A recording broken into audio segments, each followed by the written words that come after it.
செவிலியர்களுக்கான சீருடை துணி விநியோகத்திற்கு RM98.3 மில்லியன் ஒப்பந்தத்தை ரத்து செய்யவில்லை என்று சுகாதார அமைச்சகம் தெரிவித்துள்ளது.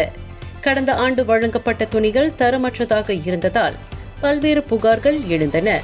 இதனிடையே தரம் குறைந்ததாக கண்டறியப்பட்ட செவிலியர்களின் சீருடைகளை வழங்குவதற்காக RM98.3 மில்லியன் ஒப்பந்தம் ரத்து செய்யப்பட்டு வேறு நிறுவனத்திற்கு வழங்கப்பட்டதா என்று பாகான் நாடாளுமன்ற உறுப்பினர் லிம் குவான் எங் நாடாளுமன்றத்தில் கேள்வி எழுப்பியிருந்தார்.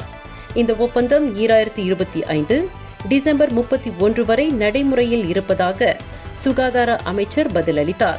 ஒப்பந்தத்தின் கீழ் குறிப்பிடப்பட்ட தரநிலைகளை பூர்த்தி செய்யவில்லை என கண்டறியப்பட்டால் MOH-இன் கீழ் உள்ள பொறுப்பு மையங்களுக்கு வழங்கப்பட்ட துணியை நிறுவனம் திரும்ப எடுத்துக்கொண்டு மாற்றித் தர வேண்டும்.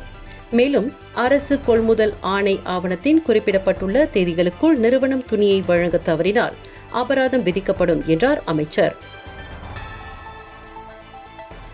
இந்தியர்களின் இதய குரல் மக்களோசை.